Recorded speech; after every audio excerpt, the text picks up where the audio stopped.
네. 수련회 다녀온 친구들 수련회 좋았어요? 수련회 좋았죠?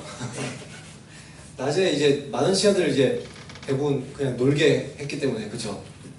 재밌게 많이 놀았죠? 그래서 그런지 집회 때 많이 졸던데 너무 많이 놀게 해줘서 그런지 그래도 이제 뭐 모르는 찬양 다 대부분 모르는 거였죠 그쵸?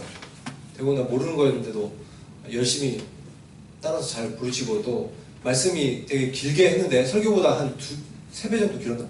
3배 정도 시간이 아마 길었을 거예요. 근데도 평소 설교보다 훨씬 긴데도 이렇게 열심히 잘 듣는 친구들도 있고 그리고 기도도 열심히 하는 친구들도 있던데 여러분들이 이렇게 수련회를 계속 다니다 보면 여러분들도 모르는 사이에 자꾸 이렇게 신앙이 성장해요. 그것이 이제 쌓이다 보면 그것이 여러분의 이제 신앙적 정체성을 갖게 되는 것입니다. 하나님과 더 이렇게 친밀해지고 또 기도로 더 나갈 수 있게 되고 그리고 말씀대로 살 수 있는 힘을 자꾸 얻게 되는 것이죠. 근데 이렇게 하나님께로 받은 은혜, 여러분이 수련회에서 얼마나 큰 은혜 받으셨는지 저는 잘 모르겠지만 수련회 가서 받게 되는 은혜들이 항상 이제 우리들 삶 가운데 지속되면 좋겠는데 그렇지 못한 경우가 상당히 많죠. 그래서 꼭 그 은혜를 많이 받고 나면 꼭 이런 일들이 있어요. 이제 사탄이 자꾸 공격을 해요. 그래서 집에 가면은 부모님과 막 싸우게 된다든지 아니면 친구들과 문제가 생긴다든지 이런 일들이 수련회 갔다 오고 나서 상당히 많이 생기는 것들을 보게 됩니다.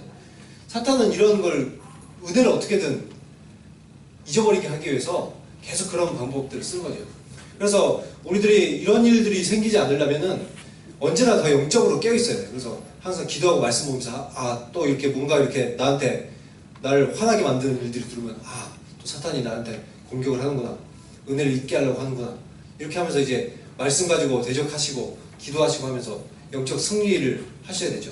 오늘 앞에 말씀, 오늘 보셨던 말씀의 앞 내용을 보면 베드로와 야고보와 요한 세 제자가 이 예수님의 제자들 중에서도 12명의 제자가 있었는데 예수님이 이 12명 중에서도 특별히 3명을 더 이렇게 자주 데리고 다녔어요.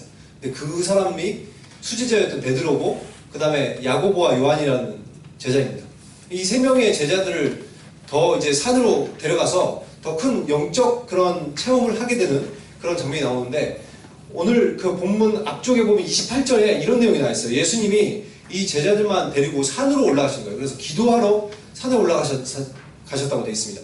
그러니까 일종의 우리로 따지면 수련회랑 좀 비슷한 거예요. 산기도 들어가신 거죠.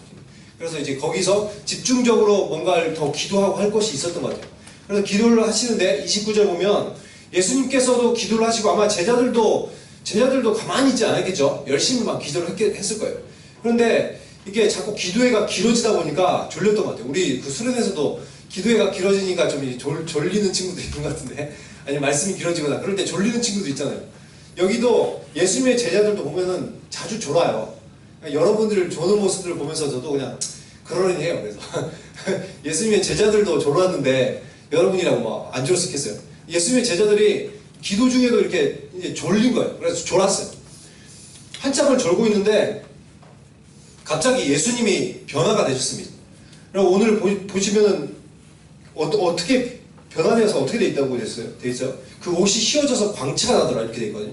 옷이 휘어져서 광채가 났다는 것은 천사의 모습과 비슷하게 변형되었다는 걸 뜻하죠. 예수님을 딱 베드로가 예수님의 제자들이 뭔가 이상한 기운이 맴도는 것을 느끼면서 일어나야 될 것 같은 그런 생각이 들었던 것 같아요. 그래서 딱 눈을 딱 떠보니까 딱 보는데 예수님이 변화가 되신 거예요. 예수님은 맞는데 분명히 얼굴 보면 예수님이에요. 근데 그게 이 옷도 막 광채가 막 나면서 빛이 막 나고 우리들이 이제까지 보지 못한 그냥 인간의 모습이 아닌 다른 모습으로 이렇게 변형되어 있는 거예요. 굉장히 놀랄 수밖에 없죠. 거기다가 예수님만 변화되신 게 아니라 거기에 보니까 다른 2명이 더 있어요. 자세히 딱 보니까 이걸 어떻게 알았는지는 잘 모르겠어요. 어떻게 제자들이 이 사람이 모세와 엘리야였다는 걸 알았는지 모르겠지만 모세와 엘리야는 예수님 시대 사람들이 아니거든요. 뭐 수백 년 전 그리고 천몇백 년 전 사람이란 말이에요. 모세는 천몇백 년 전 사람이고 엘리야도 몇백 년 전에 살았던 사람이란 말이에요. 근데 이 2사람이 구약 시대를 대표하는 큰 인물입니다.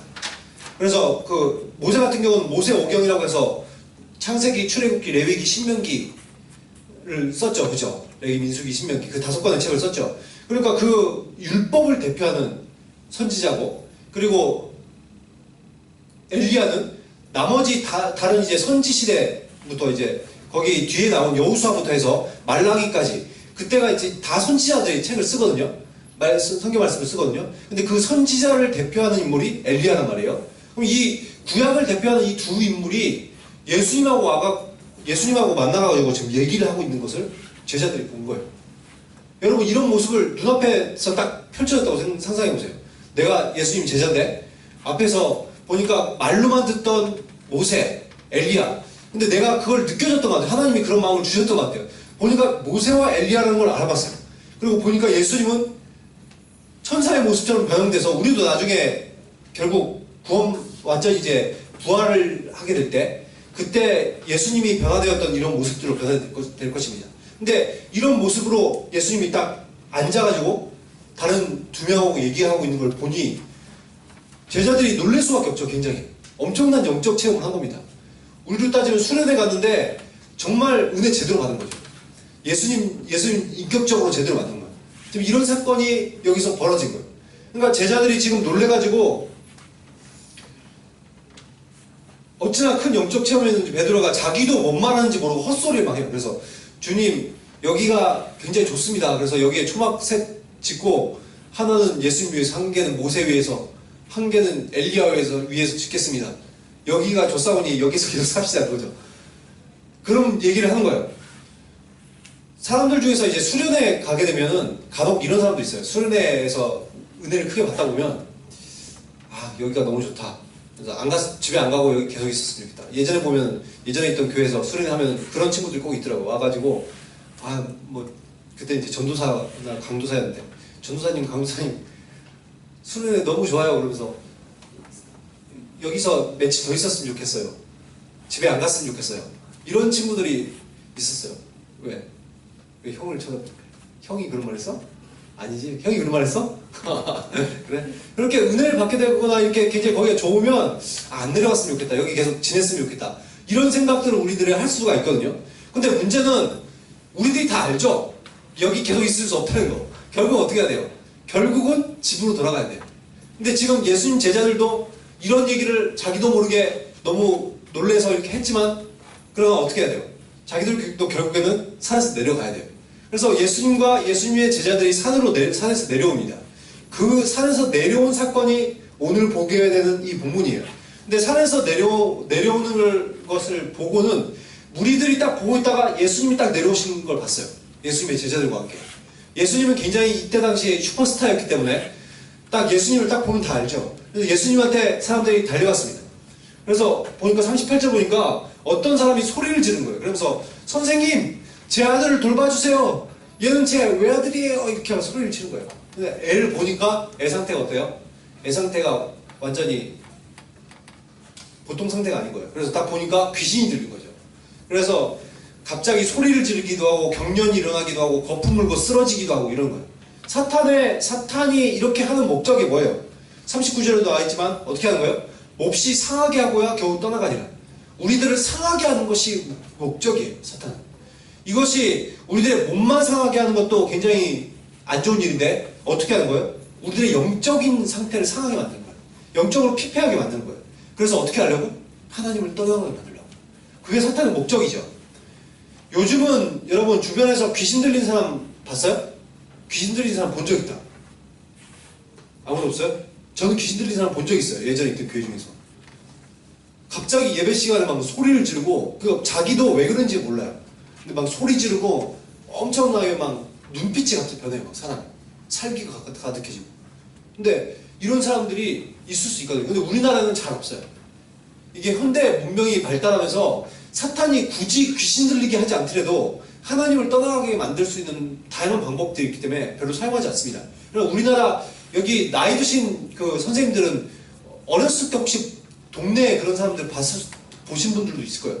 보면 귀신 들린 사람이 옛날에 우리나라도 굉장히 많았거든요. 지금도 아프리카나 뭐 중동이라든지 아니면은 저기 남미 같은 데 가면 귀신 들린 사람이 제법 있어요. 이런 아직 분명히 좀 덜 발달한 나라들 보면 그리고 귀신을 잘 믿게 되는 그런 문화 있잖아요. 우리나라는 요즘 귀신을 안 믿잖아요. 사람들이 잘. 그쵸? 그러니까 귀신들이 영향력을 발휘하지 않죠. 근데 귀신을 잘 믿는 문화권에 속한 사람들은 귀신 들리는 사람들이 상당히 많아요. 그렇게 사람이 떠나게 만들려는 거죠. 귀신이 원하는 대로 살게 하려는 거예요. 근데 아무튼 이렇게 어떤 아이가 귀신이 들린 거예요. 근데 문제는 이 무리들이 원래라면 이제 예수님 제자들이 아까 몇 명 올라갔었어요? 몇 명 올라갔었다고 했죠? 예수님 따라서? 3명만 올라갔다고 했죠. 그죠? 그러면 나머지 제자들이 몇 명 남아있죠? 지금 산 밑에?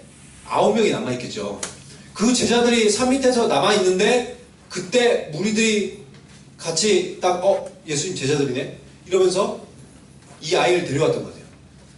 이 아이를 그래서 귀신을 쫓아달라고 이 제자들한테 얘기를 했었던 거죠. 먼저. 근데 왜 이렇게 하냐면 이미 오늘 그 9장 앞쪽에 보면 1절과 2절 내용 보시면 예수님이 이미 이 사람들에게 예수님이 제자들에게 귀신을 제어하고 병 고치는 권능을 주셨다고 말하고 있어요. 그래서 실제로 6절에 보면 제자들이 어떻게 했어요? 복음을 전파하러 다니면서 다른 사람들에게 복음을 전하기도 하고 또 다른 사람들을 낫기도 하는 이런 놀라운 역사들을 일으켰다는 거죠. 제자들이 분명히 예수 그리스도의 권세로 놀라운 일들을 일으켰어요.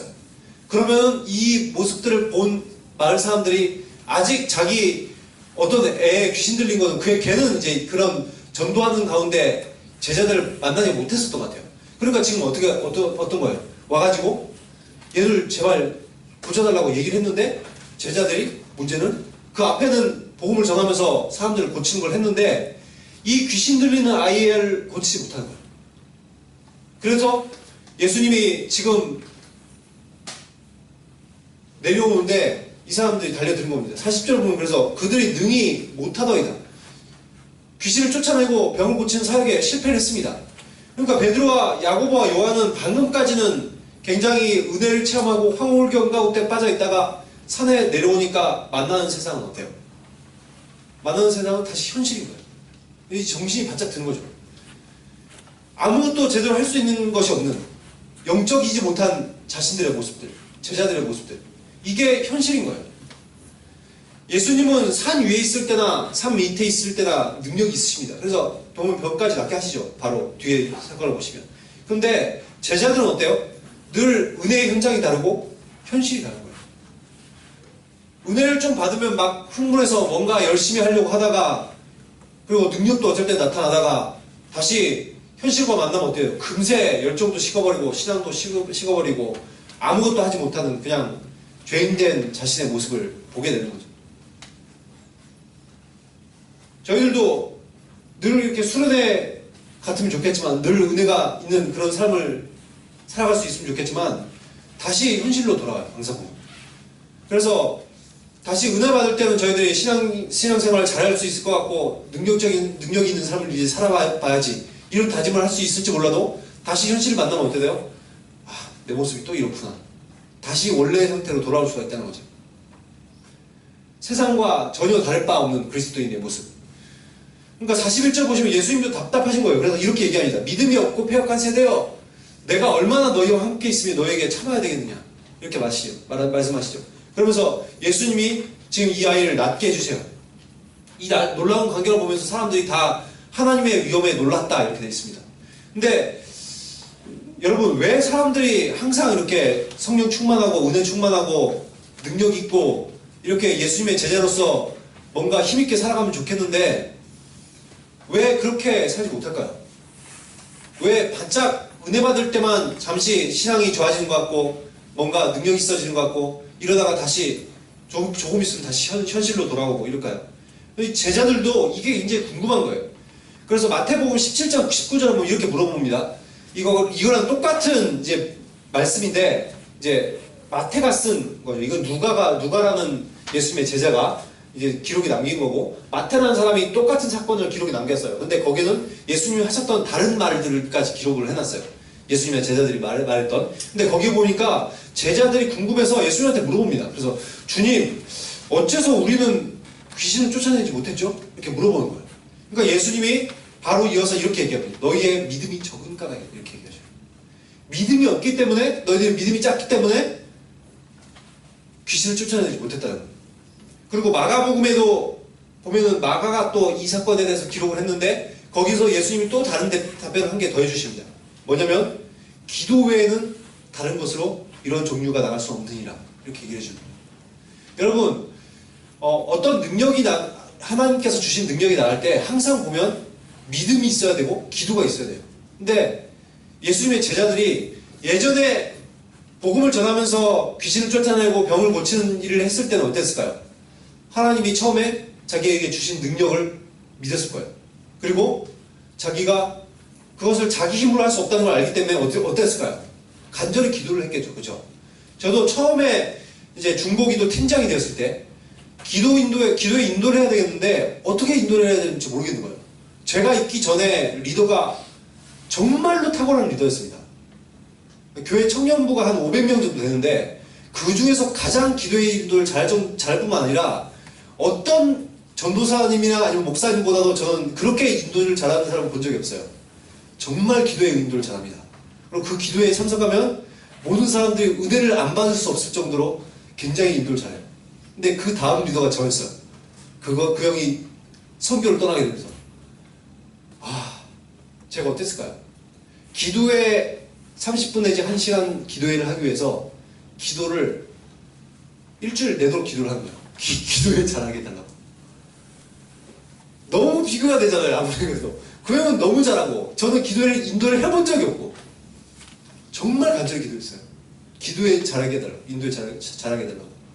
저 때문에 다른 사람들이 은혜 못 받으면 어떻게 됐을까요? 기도를 제법 인도를 잘했어요. 정말 제법 인도를 잘하게 되더라고요. 근데 그거는 제가 알고 있습니다. 제가 능력이 있어서가 아니라는 거. 왜냐면 제가 기도를 많이 준비하고 열심히 하면 확실히 효과가 나타납니다. 기도를 다른 사람들이 다 열심히 해요.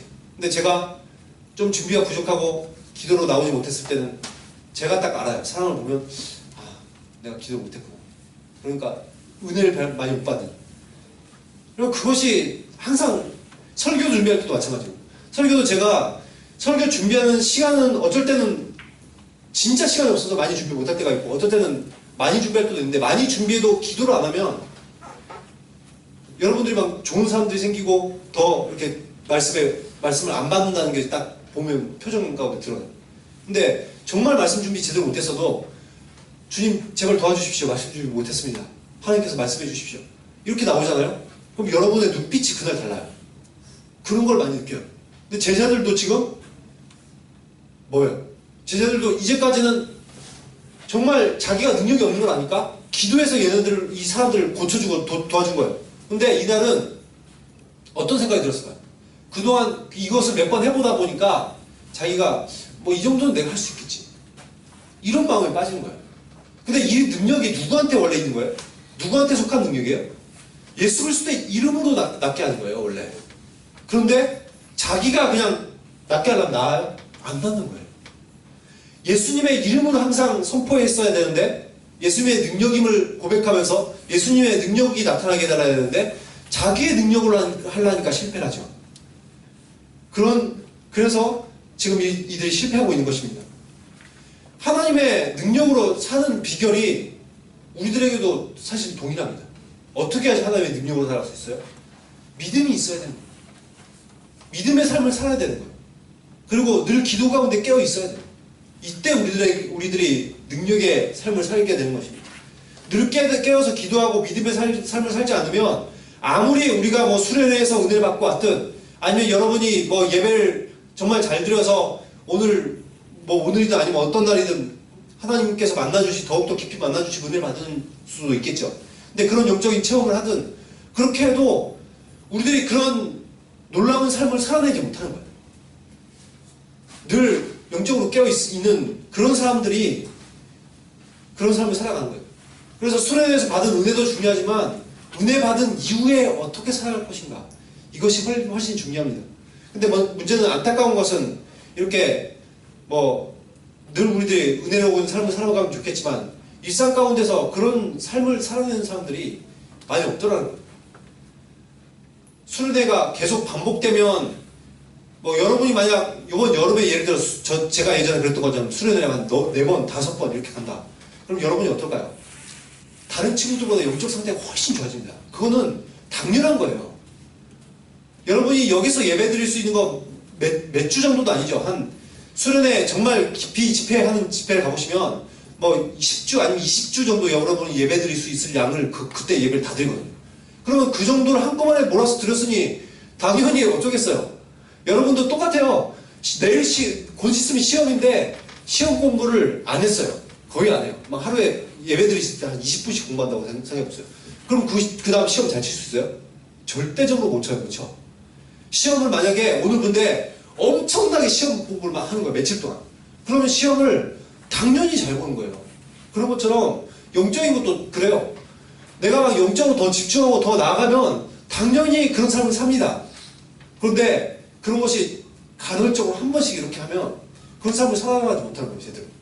그러나 계속해서 우리들이 영적으로 충만하고 은혜에 충만하고 성령 충만한 삶을 살면 어떻게 하면 되는 거예요? 날마다 우리들이 깨어서 기도하고 말씀 보는 생활을 계속하면 되는 거예요. 믿음의 삶을 살아나가면 되는 거예요. 그러면 이런 수련에서 받은 은혜 이상으로 계속해서 은혜를 받고 그 삶을 유지할 수 있는 것입니다. 더욱더 성장할 수 있는 거예요. 그래서 정말 우리들이 시간을 떼놓고 좀 기도하고 말씀 보는 시간들을 가질 수 있으면 좋겠어요. 단지 수련회에서 은혜 받았으니까 뭐 6개월 뒤에 또 수련회 할 거니까 그때 참석해서 은혜 또 받지 이런 게 아니라 아 주님 이제 좀 제가 더욱더 영적으로 충만한 삶을 살았으면 좋겠습니다. 정말 여러분 나이 때는 하루에 5분 10분만 기도해도 굉장히 훨씬 영적으로 나아질 거예요. 그런 삶을 매일 살다 보면 예전에 저는 보통 이제 시계를 맞춰놓고 기도를 했었어요. 저랑 같이 이제 기도하는 사람들이 시계를 맞춰놓고 10시가 되면 기도를 하라고 하는 거예요. 저는 이제 교회가 가까웠기 때문에 교회 와서 날마다 1시간 내지 1시간 반 정도 기도를 하고 왔습니다. 초년 때. 그러니까 항상 10시가 되면 10시에서 12시 사이에는 기도하는 시간 이렇게 정해놓은 거예요. 항상 그래서 학교에서 9시 정도까지 공부를 하다가 그 다음에 바로 도서관에서 바로 학교로 옵니다. 그래서 거기서 기도를 하고 다시 집에 들어가서 바로 자고 계속 이런 생활을 했었어요. 근데 그때만큼 제가 영적으로 충만했던 때가 없습니다. 늘 기도하면 영적으로 충만해질 수밖에 없어요. 여러분 나이 때는 제가 볼 때는 5분 내지 10분만 열심히 기도해도 삶이 바뀝니다. 진짜로. 그렇게 좀 했으면 좋겠어요. 이렇게 시간을 정해놓고 나도 밤 10시에 해야 되겠다. 아니면 아침에 해야 되겠다. 이렇게 시간을 정해놓고 5분 정도 10분 정도만 기도를 해봐야 되겠다. 이런 식으로 하면 여러분이 확실히 나아질 거예요. 성경도 뭐 성경이 여러분이 보기 어려울 수도 있겠지만 어려우면 쉬운 성경이라는 책이 있어요. 성경책이 있어요.